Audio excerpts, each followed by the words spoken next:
C'est un dispositif qui a été monté par la CCI 54 en 2005 et qui fonctionne depuis plus de 15 ans. Et c'est un dispositif qui est présent en Lorraine sur 12 écoles.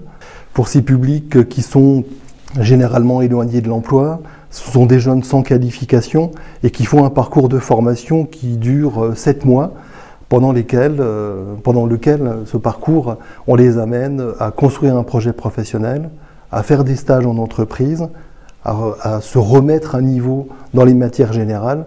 Grâce au soutien du réseau de C-France, on a construit avec les universités un nouveau référentiel national qui s'appelle l'approche par compétences, ce qui veut dire qu'aujourd'hui, dans les écoles de la deuxième chance, on ne valide pas des connaissances, mais on valide bien des compétences. Pendant leur parcours en centre, on va être là vraiment pour l'accompagnement sur leur projet professionnel et on va vraiment se baser sur ce qu'ils savent déjà faire au niveau de leurs compétences, parce que malgré leur jeunesse, ils ont quand même des compétences, sauf qu'ils ne s'en rendent pas compte. Et on va être là vraiment pour s'appuyer sur ça, les faire évoluer, que ce soit des compétences sociales ou professionnelles. Et à côté de ça aussi, on essaye de les faire travailler sur la gestion de budget, parce que ça peut souvent pêcher.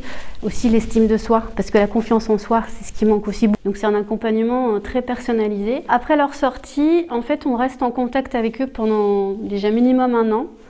Mais on reste vraiment à disposition, même plus tard qu'1 an. S'ils ont besoin, ils peuvent très bien nous appeler. Nous, notre porte, elle reste ouverte. Sur l'année 2021, nous avons un budget d'un peu plus de 5 millions d'euros. Et ce qui est assez important à préciser, c'est que plus de 50%, au moins 50% du financement provient du Fonds social européen. Donc l'Europe nous soutient dans la mise en œuvre de ce parcours de formation et parcours d'insertion. La volonté des pouvoirs politiques, à la fois la région, l'État et bien sûr le Fonds social européen, c'est qu'on soit en proximité des jeunes de 16 à 26 ans qui sont sur l'ensemble des territoires.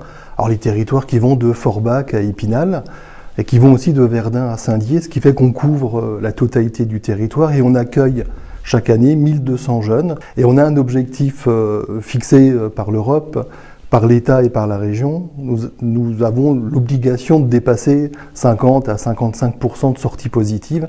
Et en 2021, nous avons 70% de sorties positives, parce que notre objectif, c'est de les amener à se qualifier, donc obtenir un emploi. Et souvent, c'est vrai que l'apprentissage ou les formations professionnalisantes mises en place par la région correspondent à ces critères.